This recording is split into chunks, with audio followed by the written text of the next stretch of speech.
Olá, começa agora mais um programa Advocacy. E não diferente dos outros programas, mais uma vez o tema é importante.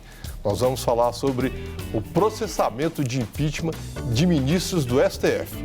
Então não saia daí porque o Advocacy está no ar.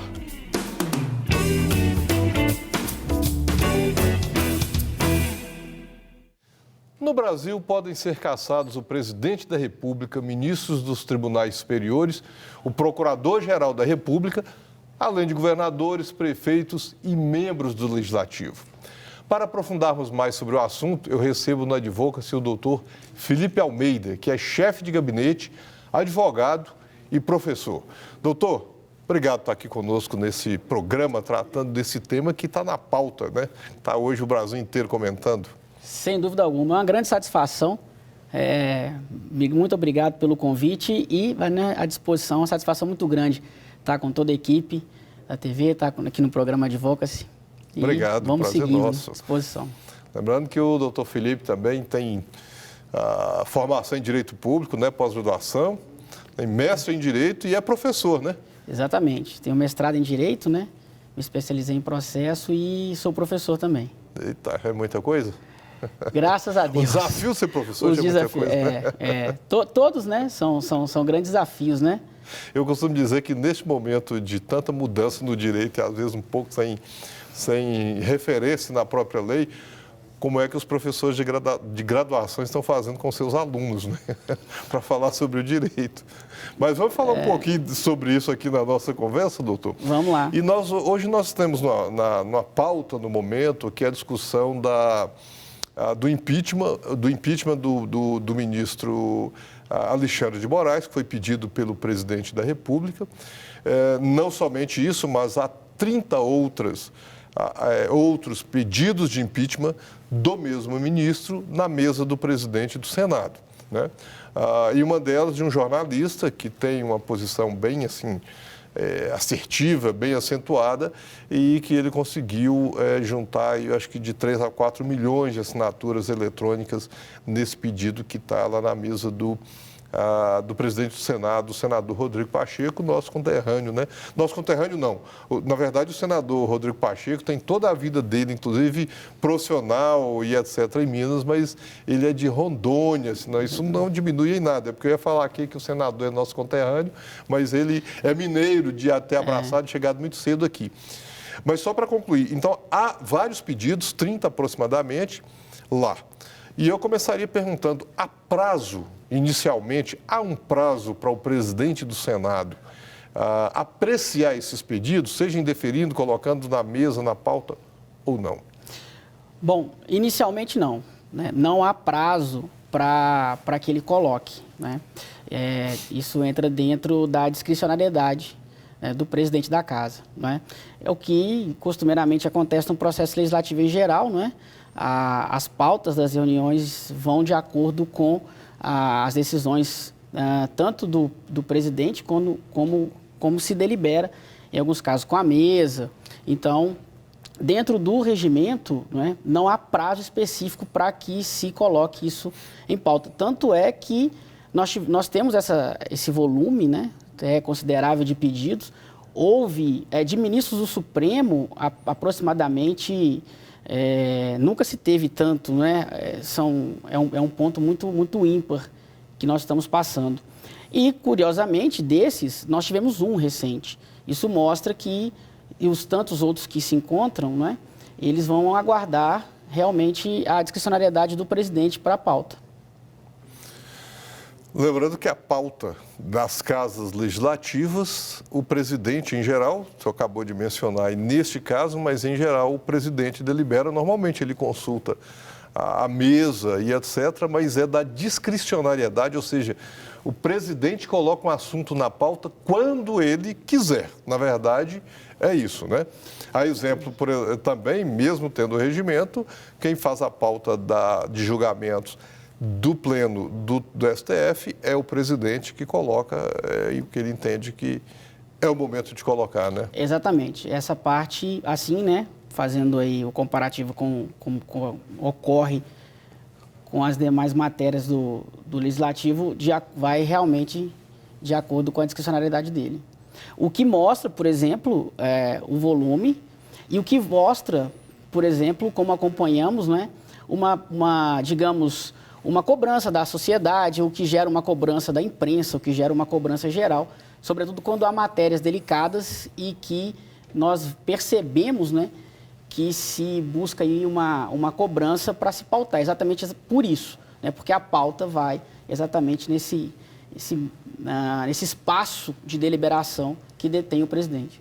Agora, doutor, para pautar. Assim, quando a gente fala sobre o nosso sistema de composição de tribunais, principalmente os tribunais superiores, que tem que fazer uma revisão, tem que ser revisto o sistema, porque nós temos hoje um sistema em que a indicação de um ministro, ele fica, é vitalício aquela indicação, ou ele sai quando completar os 75 anos de idade. Quer dizer, ele só fica até morrer se morrer antes dos 75, o que, graças a Deus, né, normalmente não acontece, todo mundo passa dos 75. Mas, para começar, quando pensamos nisso, esse sistema, no sentido assim de que fica discricionário do presidente, também não poderia ser uma matéria passível de ser revista, por exemplo? Às vezes, por alguma razão política, o presidente da casa pode não colocar uma matéria na pauta. E, às vezes, o país está clamando por isso, por exemplo. Isso não significa que vai ser julgado de uma ou de outra forma, com esse ou aquele resultado. Tá, mas a sociedade não deveria ter essa satisfação dada pelo Legislativo, neste caso, por exemplo? Será sempre um questionamento que você vai fazer ao Legislativo, não é? Desculpa, deixa eu só complementar um pouco aqui a minha pergunta. Não poderia também considerar, por exemplo, pedidos que venham da própria sociedade, com números X de assinantes, como, por exemplo, para entrar com a ação popular, com uma proposta de projeto de lei popular, ou mesmo, por exemplo, os líderes também terem poder para deliberar sobre isso? Não fica assim muito superpoderoso, e eu não estou falando da índole ou da má-fé, não é isso não. É porque às vezes um assunto é tão importante para a sociedade e ela não consegue fazer avançar porque o presidente da casa não coloca. É um assunto bem interessante. A gente precisa considerar que nós estamos tratando de uma casa política, né? A essência das casas legislativas, né, como Sim. do Congresso e das câmaras municipais, então a natureza é política. Considerando que nós temos uma natureza política, historicamente construiu-se, né, essa possibilidade, essa margem de deliberação do Legislativo. Isso traz alguns desdobramentos interessantes, como característica dessa nossa cultura. A primeira é que, por ser uma casa política, é uma casa que, de um ponto, ela é cobrada pela sociedade e tem essa pressão social. De outro, ela é cobrada pelos outros poderes e há essa pressão institucional. Não é? Então, essa margem que existe para as casas legislativas deliberarem, se nós levarmos em conta que são casas políticas, ou seja, que são casas que vão pautar de acordo com o interesse da coletividade, ou que vão pautar de acordo com o momento histórico que se vive, essa margem de discricionariedade faz com que essa casa mantenha essa natureza política. Não é? Então, a primeira resposta que a gente poderia pensar é exatamente nesse campo político. É uma casa que pode, de acordo com a pressão ou de acordo com o contexto histórico que se passa, entender que aquele tema é relevante para a pauta ou entender que aquele tema não é, né? O que isso provoca de efeito colateral, obviamente, é o fato de que, muitas das vezes, pautas que têm um conteúdo em que a sociedade anseia aquele assunto legislado, por ser um assunto delicado, pode não ser pauta naquele momento.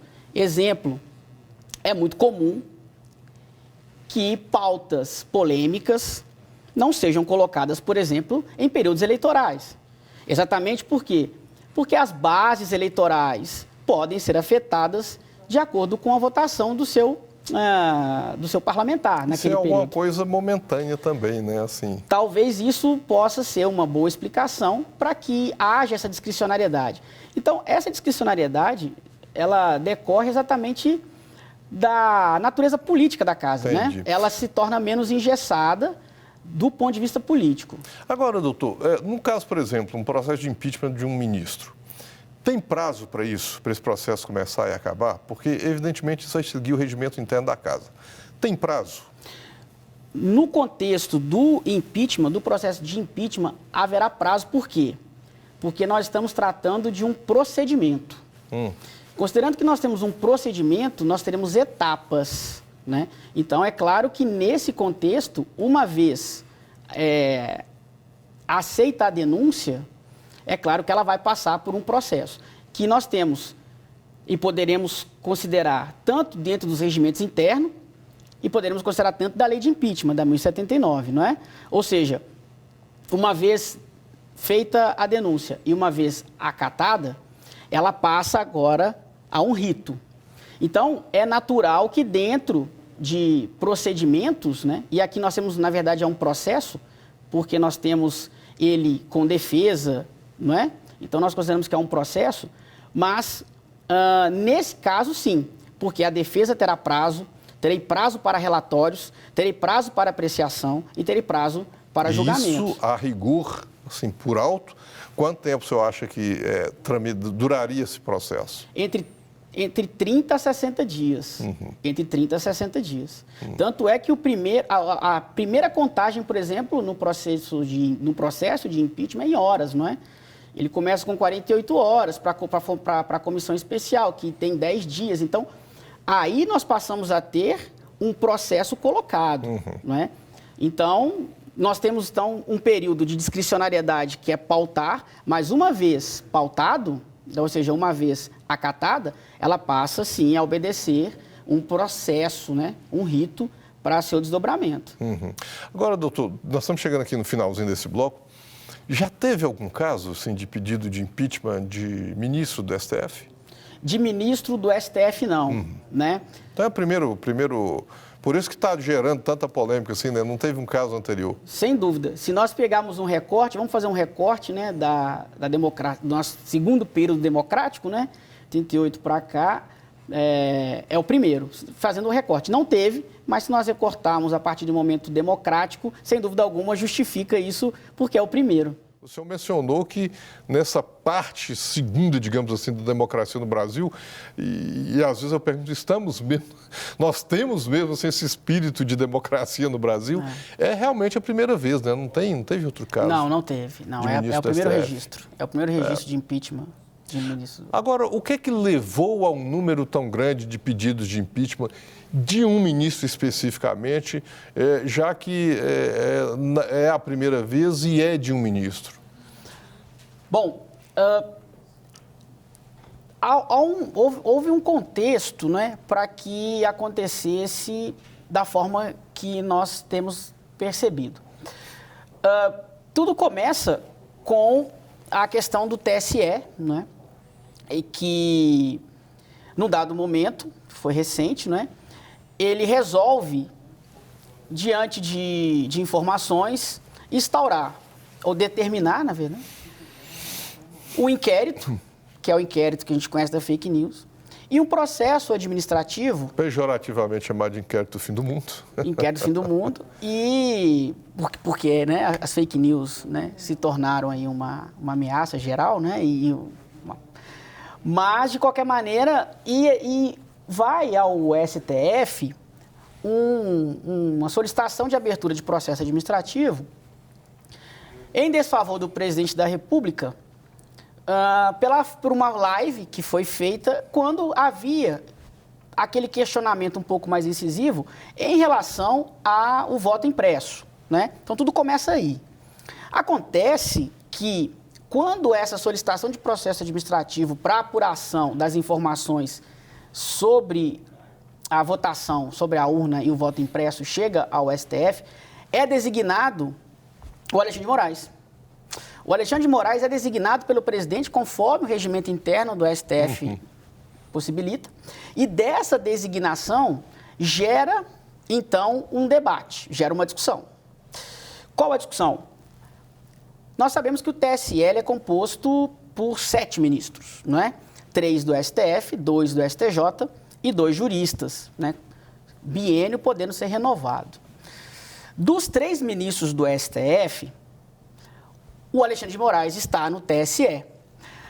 Quando é solicitada a instauração de um processo administrativo em desfavor do presidente, a designação vai para o Alexandre de Moraes. Portanto, discute-se que o Alexandre de Moraes participa da sessão do TSE, que se delibera para a abertura do processo administrativo no STF, e o Alexandre de Moraes também participa do STF e é designado. Então, inicia-se uma discussão sobre imparcialidade, né? Então, o Alexandre de Moraes acaba, digamos, tendo em desfavor, né, esse volume e essa discussão começa a existir exatamente por esse nexo entre a participação dele no TSE e a participação dele no STF sendo designado. Lembrando que tem um princípio no direito brasileiro que se o magistrado já apreciou num dado momento a matéria, ele vai ficar impedido de apreciar a mesma matéria num outro momento. Exatamente. O que pode gerar um pré-julgamento, não é? Exatamente porque ele toma conhecimento da matéria antes de chegar a ele, né? Isso juridicamente compromete a isenção do julgador, né? Faz parte do Estado Democrático de Direito, né, doutor? Faz parte do Estado Democrático, exatamente. Então, essa discussão, né, e por que o Moraes? E não só o Moraes, porque também o Barroso, que é o presidente atual do TSE, também entra nessa discussão, né? De impeachment também desfavor, porque quando se discute e há a distribuição do Alexandre de Moraes contra, né, já se discute e se discutia também a do Barroso, né? Exatamente por esse vínculo que existe, né? E a discussão toda que vai se desenrolar a partir daí. E por que o Alexandre de Moraes e por que o Barroso? Exatamente porque eles participam das sessões que estão avaliando a fake news e esse processo administrativo com relação às urnas, e eles pertencem aos dois. Pois é, eu acho que até para facilitar aqui a compreensão do nosso telespectador, que não seja de formação jurídica, é como se um juiz julgasse um caso comum de qualquer pessoa, e posteriormente, noutra instância que aprecia aquela decisão, ele poderia estar ali como um juiz convocado, por exemplo, no tribunal, ou até mesmo ter sido promovido a desembargador, está numa segunda instância, e aí quando a matéria e o processo subir, está lá ele exatamente numa Câmara para apreciar um processo que ele já se manifestou sobre ele no que nós chamamos quando juiz de piso, né? Exatamente. É assim, ele já tem a opinião dele formada, ele já julgou, ou seja, aquele aspecto de se fazer a revisão da decisão já fica prejudicada parcialmente porque o julgador é o mesmo e certamente ele vai manter a própria decisão. Não significa que reformaria a decisão, mas significa que se eu julguei aqui, eu vou julgar novamente ali da mesma forma, né? Então, acho que é só para ajudar aqui a entender um pouco por que um juiz não poderia apreciar, se ele já apreciou alguma matéria, lá na frente ele apreciar de novo. Exatamente. Ele vota favoravelmente à abertura e depois ele se torna o relator da matéria. É. E ainda tem uma outra questão que eu queria perguntar aqui para o senhor, porque isso tem a ver com esse pedido de impeachment de ministro no STF. Por exemplo, uma outra questão colocada, doutor, é sobre a instauração do inquérito no próprio STF, que é uma outra matéria polêmica e que aí também tem gerado uma discussão sobre suspeição e parcialidade, não imparcialidade, como deve ser o julgamento no Estado Democrático de Direito. Então, assim, já tem essa discussão se é próprio do STF ter um inquérito, dele ter instaurado o inquérito e estar presidindo o inquérito, senão deveria estar lá no Ministério Público Federal e que também deveria acionar a Polícia Federal para fazê-lo, concluído, chega no STF. Já tem uma discussão polêmica nessa matéria. A outra questão também é se isso que o TSE mandou para o STF não deveria ter sido também remetido à Procuradoria-Geral da República, porque é o Ministério Público que deveria dizer se entra ou não com uma representação, se denuncia ou não alguém, por exemplo, no caso de uma ação criminal, e ele avalia se tem elementos, se vai dar prosseguimento. Quer dizer, são matérias polêmicas que estão diretamente ligadas a esse pedido de impeachment, no caso do presidente da República, de um ministro do STF, né? Exatamente. Bom, há essa avaliação, porque nós sabemos muito bem como é feito no raciocínio do processo penal, né? Fica muito claro para a gente que quem instaura o inquérito, a Polícia Judiciária, né? A Polícia Civil, ela não participa da instrução posterior, ela faz a investigação, ela tem poderes de investigação, né? E a gente discute também quais os limites do juiz de direito também nesse processo de investigação, considerando que há uma diferença, né? A polícia e o judiciário exatamente para que haja uma maior funcionalidade no trabalho. Por isso são separados. Agora, vamos imaginar que o mesmo órgão que recebe a denúncia investiga a denúncia e passa a instruir, ou seja, passa a julgar, né? Então, é a grande detalhe. Acontece que são períodos novos para a gente. Pois é, desculpa, mas aí nós, assim, regra geral, sabe, assim, grosso modo, como se diz, nós não poderíamos estar incorrendo num problema de o mesmo órgão estar fazendo a investigação, está instruindo o processo, está ofertando a denúncia e vai julgar o recebimento ou não, e também no final vai julgar se absolve ou não. Exatamente, é o raciocínio que a gente estava fazendo no processo penal, né? Porque ele é dividido para que não haja contaminação, né, das provas que se produzem numa fase na outra. O que vai acontecer aqui é que haverá uma concentração, né? Ou seja, essa contaminação jurídica de elementos poderá. Fato é que o STF tem a competência para apreciação dos atos do presidente da República e nós teremos sempre essa discussão do STF como essa instância última, né, a Corte Constitucional, que acaba tendo essa atribuição estranha, né, aos avessas do nosso sistema, que acaba acumulando a função, né? É claro que há um problema nisso, por quê? Porque não é o Poder Judiciário dotado de elementos de investigação. E quando ele é dotado de poder de investigação, a gente sabe muito bem que, né, há uma regra, né, que na dúvida absolve. O risco é muito grande porque, na dúvida, pode-se pedir mais elementos de prova, porque você é o julgador e o investigador. Eu já Por sei isso qual essa prova diferença. que eu preciso. Eu sei exemplo. qual prova que eu preciso, né? O que eu quero. Essa contaminação é evidente. É evidente. Né? O fato do Ministério Público também é muito curioso, porque há uma questão política muito interessante no Ministério Público, né? Lembrando que o Procurador-Geral, ele é nomeado, né, pelo presidente, né? E curiosamente, nós temos... Mas os ministros todos são nomeados ou indicados pelo presidente. Assim como o procurador-geral, que vem de uma lista. Mas, curiosamente, o atual procurador não é de uma lista. Como talvez seja a primeira na história, porque o que nós tivemos em governos passados foi listas em que se escolheu o primeiro, como se escolhia tradicionalmente. O Temer escolheu o segundo, fugiu um pouco, mas estava dentro da lista. E nós temos hoje um procurador que não estava, né, não foi votado dentro da instituição. Onde isso vai desaguar?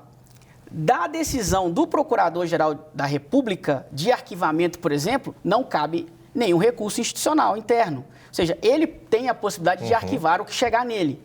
Diferentemente de um promotor de justiça que, quando não quer oferecer denúncia, ele tem o controle do órgão superior. Do Procurador-Geral de Justiça. Que é o Procurador-Geral, né? Que pode designar, por exemplo, outro promotor. No caso do Procurador-Geral, ele não há, ele é a instância superior, então ele pode arquivar. Me parece que a gente pode observar nessas decisões sempre uma carga política. Né? Porque o STF concentrando tudo, também concordo que seria a função do Ministério Público, e no caso, sendo do Procurador-Geral, ele tem a liberdade de arquivar. E arquivando, não há instância acima. Mas aí entra um outro problema do próprio STF. Que nós temos também uma supressão de instâncias, porque se ele decide, quem é que aprecia um questionamento dessa concentração de atribuições todas que ele está avocando para si? Quem vai apreciar essa decisão do STF de que ele não pode, por exemplo, instaurar um inquérito, presidir esse inquérito, fazer a instrução e oferecer a denúncia, né? Perceba o problema que nós estamos. Tanto do Procurador-Geral, que não há instância de uma eventual decisão, tanto do Supremo Tribunal Federal, que não há instância superior para uma eventual decisão. Doutor, voltando aqui, o presidente entrou com um pedido de impeachment de um ministro agora, né, que já foi até rejeitado pelo presidente do Senado. É a primeira vez, né?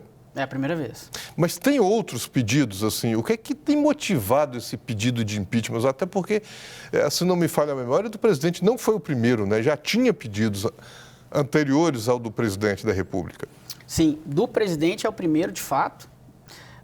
Porém, nós temos a previsão na lei de impeachment de que qualquer cidadão pode pedir, né? Ou seja, o pedido de impeachment contra ministro pode ser feito por qualquer cidadão.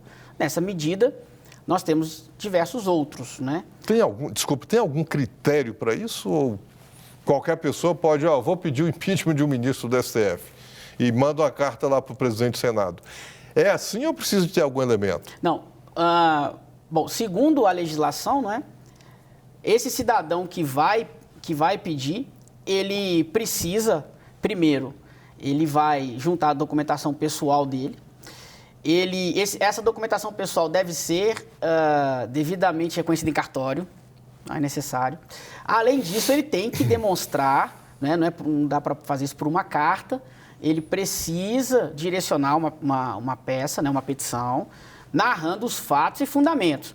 E a documentação que vai exatamente comprovar o que ele está alegando, né? Então, nesse sentido, a legislação prevê que qualquer cidadão, dentro das suas capacidades, né, pode pedir, considerando que ele deve cumprir os requisitos da lei, principalmente, claro, né, endereçar corretamente a petição com a documentação que comprove o que ele alega. Né? É assim. Não dá para ser uma alegação genérica e sem nenhum fundamento, né? Não, e ter... Tem que ter fato aí com minimamente uma instrução. E a documentação que comprove as alegações dele. Não é? Agora, neste momento, por que há esse número tão grande de pedidos de impeachment de um ministro? É do mesmo ministro ou é de mais de um ministro? Bom, atualmente a gente tem uma concentração grande em relação ao Alexandre de Moraes, né? Mas ele não é o único nesse contexto, né? Nós temos aí Barroso, nós temos o Fachin, então não é uma exclusividade do Barroso. Há um número maior em relação ao Alexandre de Moraes, desculpe. Né? Temos o Barroso, temos o Fachin, mas quem tem liderado a lista, né, é o Alexandre de Moraes. Mas não é só ele. Não é só ele. Não é só ele. E o número, esse número tem alguma influência, assim, do ponto de vista político, ou até mesmo tem um caso, e nós comentamos aqui no início do programa, de 3 milhões ou mais de pessoas subscrevendo um único pedido. Nós falamos aqui que são decisões eminentemente políticas, assim, de apreciar ou não, de colocar na pauta de julgamento pelo presidente do Senado ou não. Esse número tão grande, isso tem uma influência sobre o presidente do Congresso, por exemplo, o presidente do Senado, que é quem vai determinar se coloca ou não em pauta? Isso é sempre interessante a gente tentar contextualizar, né, a questão histórica. Nós temos passado por um período, não é, ao longo dos anos aí, de um desgaste do STF. E o desgaste que eu digo não é um desgaste decisório, é um desgaste dos próprios ministros, não é? Em relação a entrevistas, em relação a opiniões políticas. Eu acho que a partir daí, a partir do momento em que os ministros do STF começaram a dar opiniões, começaram a se manifestar fora dos autos, vamos dizer assim, não é? Porque a gente no direito considera que o juiz ele fala no processo, né? Quando os ministros começam a extrapolar, me parece que isso ganha uma certa popularidade, né? Até porque, bom ou não, me parece que é até positivo, hoje se discute os nomes dos ministros do STF, né, amplamente, né? Num bar se discute. Bom, me parece que isso gera uma certa popularidade e talvez tenha trazido um certo desgaste para o STF. Então, um pouco de vaidade também, assim? E isso, de certa maneira, vem demonstrando vaidades. Nós tivemos, né, na mídia, gravações de bate-bocas entre ministros. Eu acho que isso tudo vai deixando, eu acho que isso tudo causou trincas no STF. E, atualmente, questiona-se muito as decisões do STF. Talvez por esse questionamento reiterado das decisões que se toma, e talvez pelo contexto histórico... Alteração de entendimento, né? Em pouco alteração tempo. de entendimento e pelo histórico que se tem atualmente, né, nesse choque entre os poderes, né? E que a gente chama de funções, mas esse choque entre poderes, né, em que o legislativo, o executivo e o judiciário não têm se entendido, há uma turbulência institucional, isso tudo vai desencadear manifestações direcionadas, né? Na atualidade é o STF, né, pelas decisões que tem tomado, pela exposição que tem ocorrido ao longo do tempo. Eu acredito a esses pontos, o fato de hoje nós estamos discutindo largamente o impeachment de ministros, o que há alguns anos atrás, isso não era cogitado. Uma questão que nós enfrentamos na advocacia é que não todos, a maioria tem essa facilidade de receber os advogados, mas alguma parte dos magistrados muitas vezes dizem que o lugar de falar com o advogado é nos autos. Isso cria uma distância que não é bom para facilitar, porque às vezes uma conversa esclarece, agiliza e o processo anda mais rápido, que é bom para o sistema como um todo, né? O contralado disso, como o senhor mesmo disse aí, é essa fala dos ministros fora dos autos, né? Agora mesmo, há poucos dias, o ministro Lewandowski publicou um artigo num jornal de circulação nacional falando sobre insurgência. Aspas. Ele queria dizer para os militares que isso é um crime inafiançável se eles ocuparem, enfim, fez lá uma ilação e está tipo assim, esse crime a ser combatido e a pena e é um crime inafiançável. Não seria melhor para o país que os próprios ministros do STF se ativesse esse princípio, diga apenas nos autos e manter essa postura até de verdadeiramente se guarda a Constituição, ficando calados? E eu não estou aqui censurando o direito de ninguém falar, porque ninguém pode ter o seu direito de opinião, mas de matérias que são muito importantes para o Estado brasileiro, né? Não insufla mais, doutor, e não são matérias que deveriam ser colocadas nos autos, né? Só pena, inclusive, de já ter um pré-julgamento, eventualmente, e se encontrar em uma situação de pré-julgamento.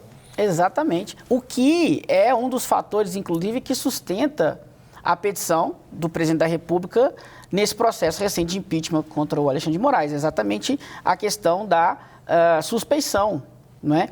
E um outro, né, que são 2 fundamentos. Na verdade, eu tenho 5 fundamentos para pedir o impeachment de um ministro, né? Sim. Eu tenho 5 fundamentos.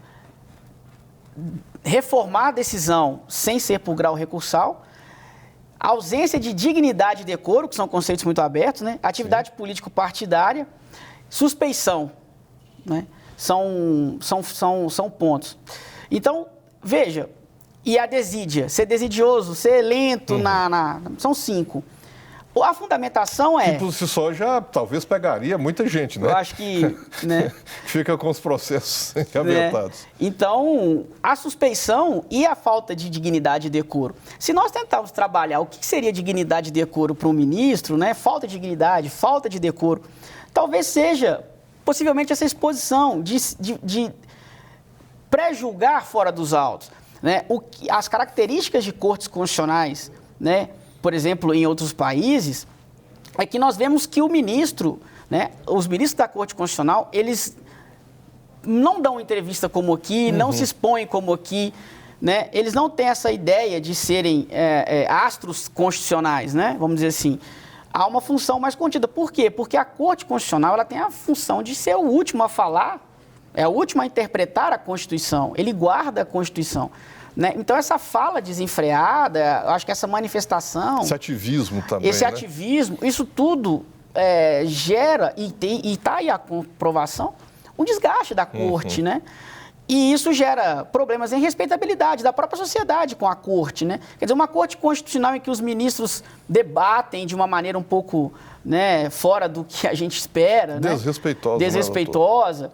Os ministros discutem com membros de outros poderes. Então, talvez isso tudo explique esse ambiente turbulento que a gente passa. E aí, é claro, né, se há previsão para impeachment, e a gente está generalizando o impeachment demais, eu acho, nós estamos trazendo o impeachment para um cenário como se ele fosse um remédio para todos os males, não é? Olha, se der errado, a gente faz um impeachment, né? Do ministro, já é a do terceira presidente. vez, por exemplo, de presidente da República que, olha, não gostamos, vamos tirar. É uma espécie de...